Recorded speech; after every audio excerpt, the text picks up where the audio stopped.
사람이 일생을 3단계로 구분을 합니다. 초년, 중년, 말년이 있습니다. 인생에서 이 사람은 성공한 사람이다, 이 사람은 실패한 사람이다, 이 사람은 행복한 사람이었다, 이 사람은 불행한 사람이라는 것을 어디서 결론 짓냐면 말년에 가서 평가를 합니다. 초년, 중년은 내 마음대로 했습니다. 내가 하고 싶은 거 다 해봤습니다. 그런데 말년이 되면 다릅니다. 사람이 인생 노년이 되면 기력은 쇠하여지고 몸은 점점 약해져서 질병이 찾아옵니다. 그나마 모아두었던 재물은 점점 사라지기 시작합니다. 심지어 사람들이 나를 외면합니다. 가족들조차도 불가피 나를 외면하기 시작합니다. 요양원에 부모님 갖다 눕혀놓으면 처음에는 열심히 다니던 사람들이 한 해가 가고 두 해가 가면 입에서 이런 말을 합니다. 왜 빨리 죽지 않지? 그것은 너나 없이 그렇게 말하는 사람들 수없이 많습니다. 수많은 재산 다 물려줬습니다.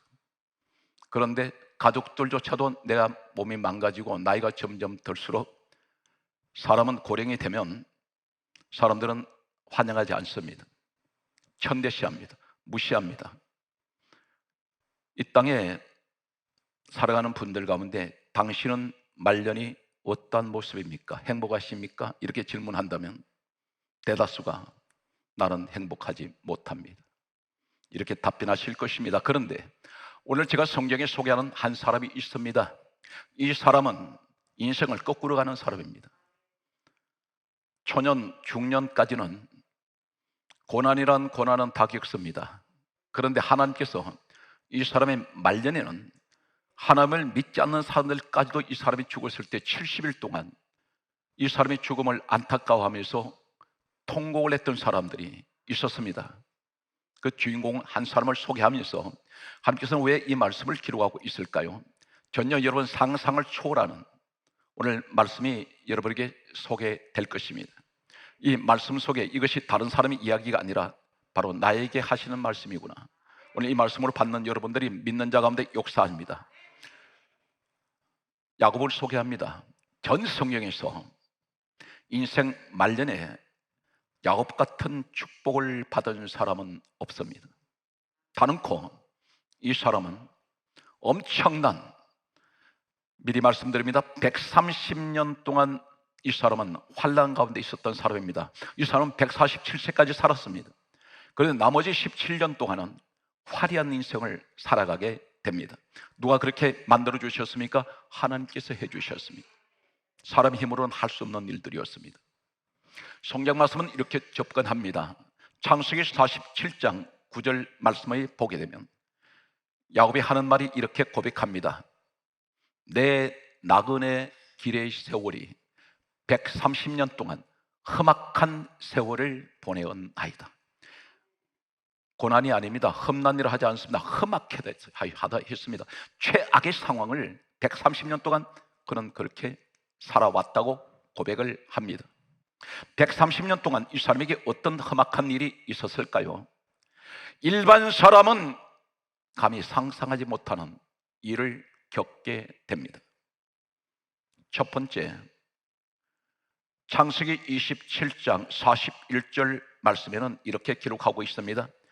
이 땅에 친형제는 한 사람, 친형인 에서가 이 야곱을 죽이려고 했습니다. 성경에 그렇게 기록합니다. 내가 야곱을 죽이리라. 야곱은 이 사실을 알고 도망을 쳤습니다. 형제에게 위협을 받아서 도망을 친 이 야곱은 이로부터 20년 동안 형 에서가 자신을 죽일 것이라는 이 두려움과 불안과 위협 속에 그는 하루하루가 지옥 같은 시간들을 보냈습니다. 무려 20년이었습니다.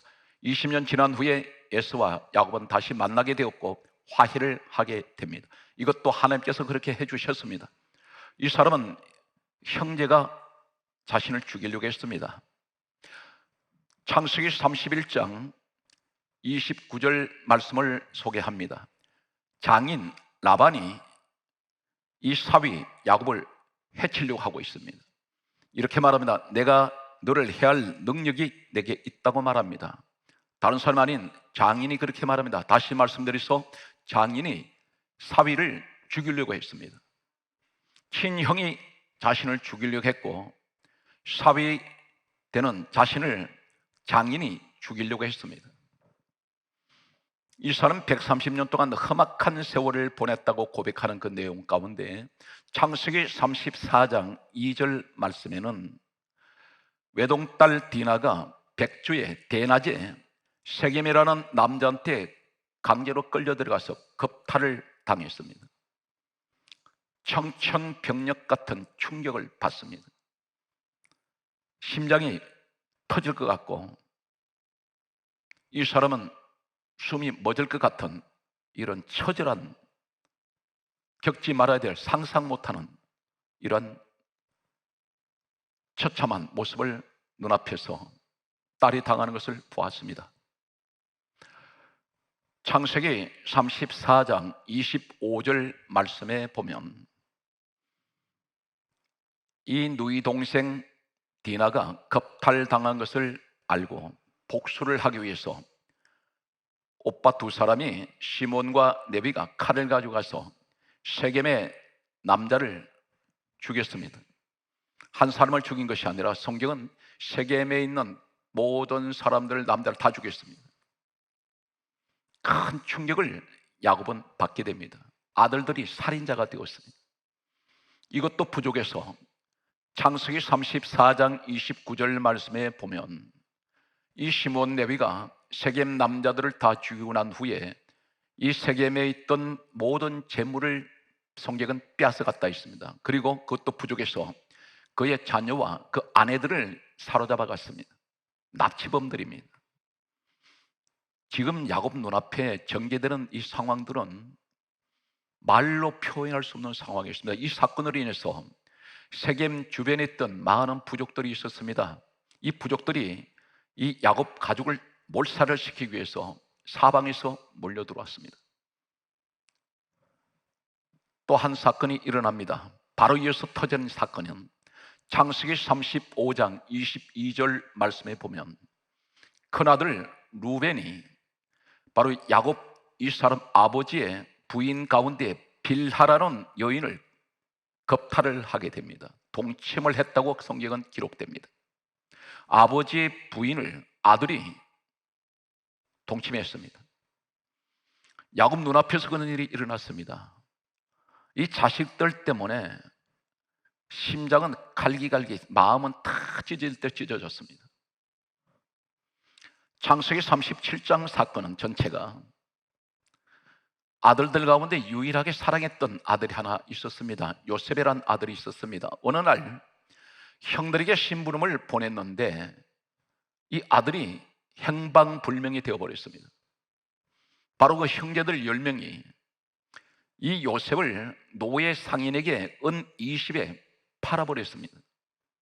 그리고 그들은 아버지한테 가서 하는 말이 요셉이 짐승에게 찢겨 죽었다고 그렇게 거짓말을 했습니다. 이때 야곱은 통곡을 하게 됩니다. 이것이 130년 동안에 야곱은 고백하기를 내 나이 130년 동안 나는 험악한 세월을 보냈습니다. 여기에 엎친 데 덮친 격으로 경제적인 기근이 왔는데 창세기 43장 1절에는 기근이 심하여 이렇게 기록하고 있습니다. 흉악한 흉년이 찾아왔습니다. 먹을 거리가 없습니다. 이곳이 어디냐면 사막입니다. 이 130년 세월 험악한 시간을 그는 초년, 중년을 다 지났습니다. 이제 그의 나이는 17년이 남았습니다. 말년이 남았는데 이 사람의 인생이 완전히 뒤바뀌어져 버리는 놀라운 반전이 시작됩니다. 성경 말씀은 야곱 이야기가 시작되는 창세기 25장부터 130년이 되는 창세기 45장까지 계속되는 내용은 하루도 편할 날이 없습니다. 자식 때문에 근심하고 자식 때문에 환난은 계속되고 먹을 거리는 없고 점점 나이는 들어가는데 늘 천대받고 멸시받던 이 사람에게 놀라운 일이 창세기 46장부터 시작된다는 사실입니다. 창세기 50장까지 이 사건을 보게 되면 야곱은 말년에 화려한 인생을 살아갑니다. 하나님, 당신의 말년은 어떻습니까? 이렇게 누가 질문한다면 나는 행복한 말년을 보내고 있습니다. 이 고백하시는 오늘 이 시간 되시기 바랍니다. 그러기 위해서는 어떻게 해야 되겠습니까? 오늘 야곱의 모습이 내 모습이 되어야 된다는 사실입니다. 내가 노력해서 되지 않습니다. 하나님 해 주셔야 됩니다. 누구나 할 수 있습니다. 오늘 그 내용을 여러분에게 소개합니다. 이 사람의 나이에 관해서 성경 말씀은 이렇게 기록하고 있습니다. 창세기 47장 28절에 그의 나이는 147세까지 그는 살게 됩니다. 성경 말씀을 보게 되면 사람이 인생을 사는 동안에 처음에는 잘 나갑니다. 초년, 중년까지는 탄탄대로를 달려갑니다. 그런데 말년에 가서 비참하게 인생에 꼬여버린 사람이 있습니다. 반면에 성경에서 말씀하시는 이 야곱 같은 사람은 바로 어떤 사람입니까? 욥기서 8장 7절에 말씀하시기를 내 시작은 미약하였으나 내 나중은 심히 창대하리라. 갈수록 잘 되는 사람이 있습니다. 이것이 성경적이라는 것입니다. 이 사람이 바로 야곱이라는 사람입니다. 이 사람은 오늘 성경 말씀 창세기 46장 1절을 주목하시기 바랍니다. 성경 말씀은 야곱 이름이 두 가지가 나옵니다. 1절에는 이스라엘이 모든 소유를 이끌고 부엘세바에 이르러, 성경은 이상한 말씀을 하십니다. 그 아버지 이삭의 하나님께 희생 제사를 드리니, 이렇게 기록됩니다. 왜 아버지 이삭의 하나님을 할까요? 그런데 1절에는 이스라엘이라고 부르는데 창세기 46장 2절에 와서는 하나님이 이 야곱의 이름을 이렇게 부르십니다. 야곱아, 야곱아. 다정하게 부르시는, 이스라엘이라 부르시고 야곱이라 부르시는 의미는 무엇일까요? 이스라엘이라는 말은 창세기 32장 24절 이하에 보면 야복나루 터에서 하나님께서 이 사람의 이름을 바꿔주신 이름입니다. 네가 나를 이겼다, 이겼다는 뜻입니다. 근데 부엘세바에 오는데 왜 이스라엘 이름 부를까요? 야곱이란 말은 발 뒤꿈치 잡은 자. 이 사람은 본래 이사야 41장 14절에 버러지 같은 너 야곱아, 인생이 버러지 같았습니다. 지렁이 같은 인생이었습니다. 그런데 성경은 이것을 이스라엘이라는 이름으로 부르고 있습니다. 어디로 갑니까? 부엘세바에 왔습니다. 왜 왔습니까? 하나님 앞에 제사 지내러 왔습니다. 그 제사가 예배입니다. 지금 야곱 상황이 무슨 상황이냐면 창세기 46장에 하나님 앞에 부엘세바에 와서 희생 제사를 드릴 때, 이때 상황은 어떤 상황이냐면 13년이 넘도록 행방불명이 되었고 죽은 줄로만 알았던 요셉이란 아들이 살아있다는 소식을 들었습니다. 애굽에 있다는 것입니다. 그것도 그 당시에 최고의 강대국이며 가장 잘 사는 나라에, 가장 큰 나라에, 막강한 애굽이라는 나라의 국무총리가 되었다는 소식을 들었습니다. 이 사람 한시도 지체하지 않고 달려가야 됩니다. 보고 싶은 아들, 내 죽기 전에 봐야지. 바로 가야 됩니다.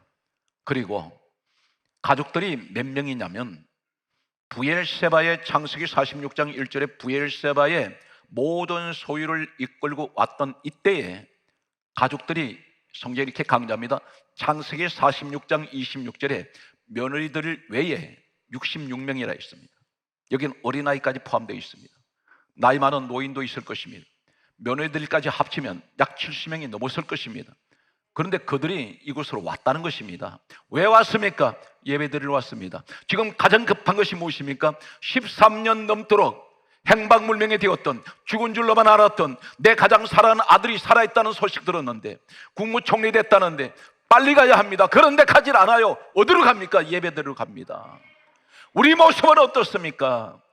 집에 조금만 좋은 일 있다고, 무슨 행사만 있으면 예배 팽개쳐버립니다. 하나님께서 전 성경에 야곱을 통해서 가장 크게 감동받았던 사건이 바로 이 사건입니다. 하나님 보실 때 야곱의 가장 하나님께 큰 감동을 드렸던, 하나님이 가장 기뻐하셨던 그 사건이 오늘 소개됩니다. 우리는 무슨 집에 그 일도 중요합니다. 대소사가 있으면 주일 예배 빼먹어버립니다. 야곱 상황은 이보다도 몇백 배 더 상황이 중요합니다. 만약에 우리 가정에 생사를 알지 못했던 내 자녀가 13년이 지나서 생사의 소식을 들었다면 빨리 갑니다. 만사제 쳐놓고 갑니다. 예배가 무슨 소용이 있는가? 빨리 갑니다. 그리고 지금 창세기 43장 1절에 기근이 심했습니다. 입에 풀칠 못합니다. 그런데 가족들 살리기 위해서 빨리 애굽 갑니다. 애굽에 가장 잘 사는 나라입니다. 그것도 아들이 국무총리가 됐다는데 빨리 가야 합니다. 그런데 이 사람이 부엘세바로 왔습니다. 소개합니다. 이 부엘세바에서 야곱이 살던 지역에서 얼마나 될까요? 성경 말씀을 참고로 소개합니다. 창세기 35장 27절에는 야곱이 살던 곳이 그 아버지 이삭이 거류하던 헤브론 지역입니다. 헤브론이라는 곳입니다. 야곱이 이곳에서 거주했다 했습니다. 이곳에 살았는데 헤브론에서 부엘세바까지가 거리가 얼마냐면 직선 거리로 약 43km입니다. 이곳은 사막입니다. 그 당시에는 기계를 이용하는 교통수단이 하나도 없습니다. 지금 야곱 나이가 몇 살입니까? 130세입니다. 가족 며느리들까지 합쳐서 약 70명을 데리고 갑니다. 가다 죽을 수 있습니다. 이 지열이 40도가 넘습니다. 모래바닥에 발이 푹푹 빠집니다. 그런데 왜 갈까요? 하나님께 예배 드려야 된다는 것입니다. 이 사람 머릿속에는 내 아들도 중요하고 우리 식구들 지금 굶고 있는데 빨리 무엇을 먹여야 되는데 이것도 중요하지만 가장 중요한 것은 내가 하나님께 예배 드려야 된다는 것입니다. 하나님이 감동하셨어요. 이러한 사람이 성경에 별로 없습니다. 야곱 그동안 130년 동안 수많은 환난을 겪었지만 전부 하나님 도움 가운데서 살아왔는데 자기 스스로가 이 부엘세바를 찾아와서 혼자 온 것이 아니라 전 가족을 다 데리고 왔는데 여기 와서 예배 드리러 왔다는 것입니다. 43km. 지금 상황이 우리가 코로나 때문에 어쩔 수 없이 교회를 나오고 싶어도 못 나오는 분들이 있습니다. 그런데 10분, 20분이면 평소에 교회를 올 수 있습니다. 그런데 오지 않습니다. 너무나 대조적입니다. 지금 이 시대가 어떤 시대인지 아십니까? 편하게. 지금 현대 문명은 무엇을 만들어내었습니까? 대단히 살아가기가 편합니다. 리모컨 하나만 누르면 모든 전자기가 작동이 다 됩니다. 예배조차 이렇게 말합니다. 시대가 달라졌으니 예배 문화도 달라져야 된다고. 하나님 앞에 큰 죄 짓는 것입니다. 시대에 따라서 예배가 달라집니까? 성경에 이렇게 말씀합니다. 나는 어제나 오늘이나 내일도 변함이 없다. 예배는 오직 성령, 오직 기도, 오직 말씀, 오직 찬송입니다. 이것을 변질시킬 수가 없어요. 그런데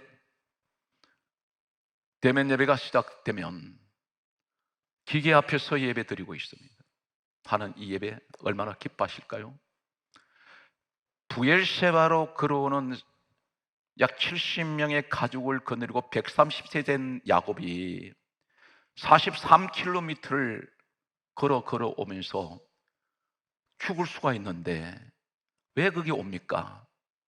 하나님 앞에 예배 드리러 왔단 말입니다.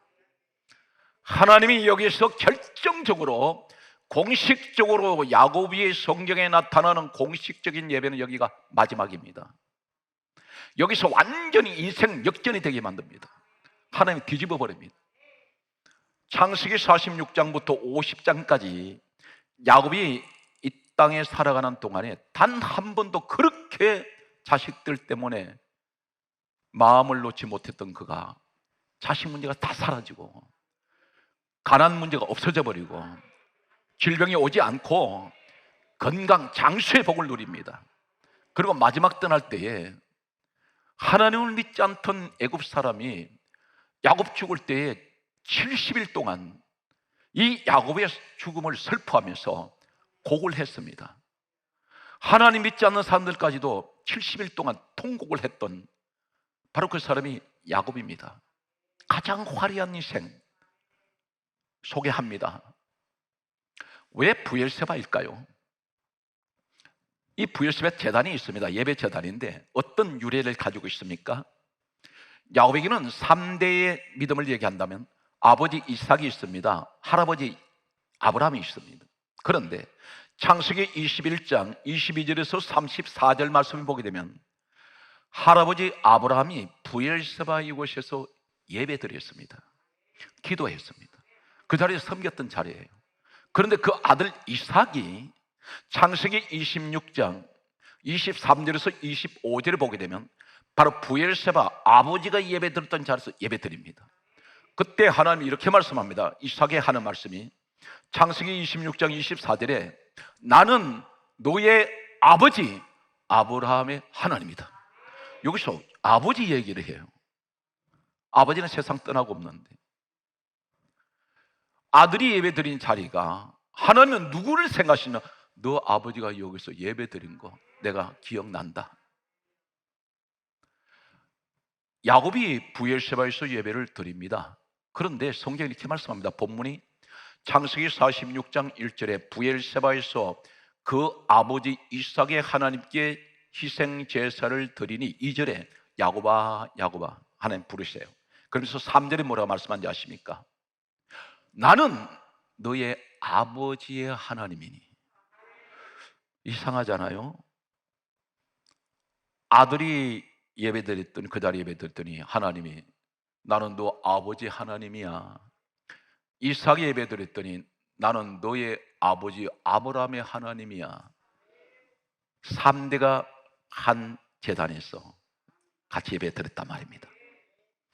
여러분들이 가장 행복한 사람이 누군지 아세요? 한 교회에서 3대가 예배드립니다.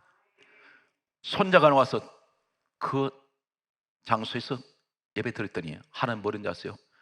나는 너의 아버지 하나님이야. 네 아버지가 그 자리에서 기도했어. 너 아버지 생각난다. 너 아버지가 그 교회에서 나한테 예배드렸던 기억난다. 너 아버지가 거기서 나 섬긴 거 기억해. 너도 그 자리에 와 있구나. 얼마나 행복한지 아세요?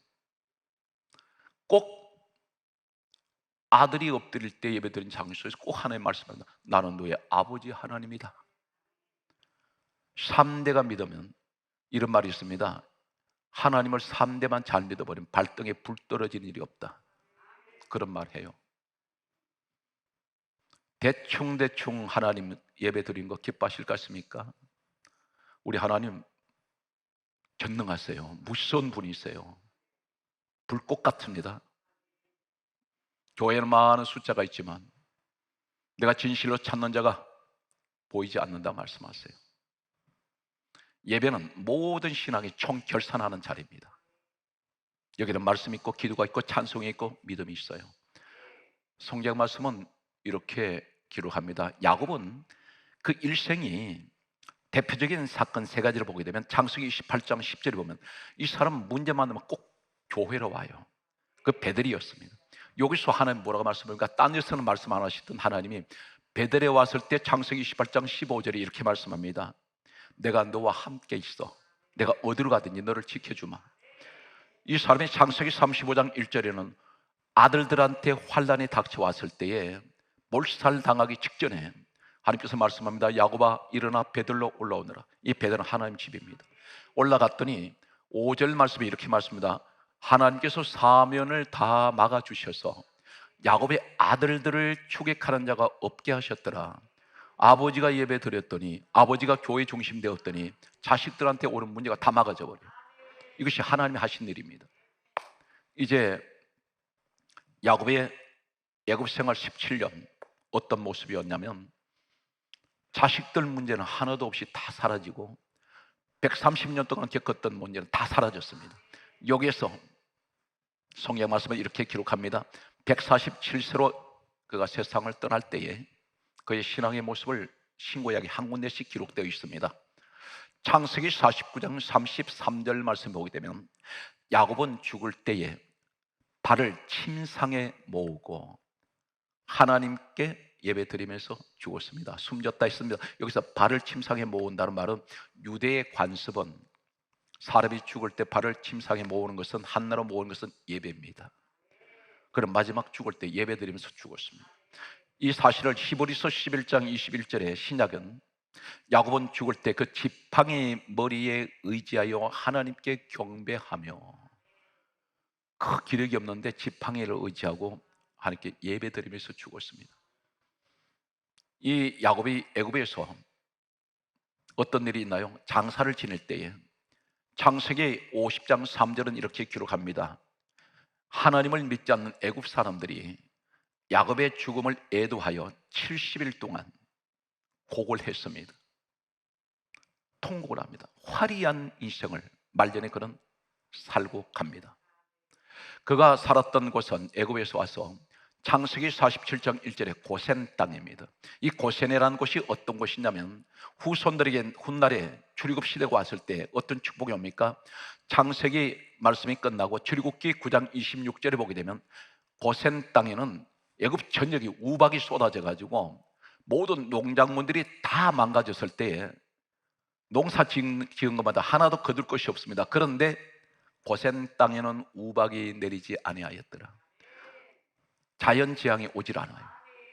하나님 지키는 자리입니다. 성경 말씀은 출애굽기 10장 22절에서 23절에는 애굽 전역이 캄캄한 흑암으로 덮어버렸습니다. 그런데 성경 강조합니다. 고센 땅에는 빛이 있었더라. 이 빛이 바로 누굽니까? 말씀의 결론입니다. 요한복음 8장 12절에 예수님이 세상의 빛이 되십니다. 예수 그리스도의 빛이, 생명의 빛이 비추고 있습니다. 사랑하는 성도 여러분, 초년 중년을 지나갑니다. 말년이 가장 아름다운, 가장 축복받은 여러분이 되시기를 주의 손으로 축원합니다.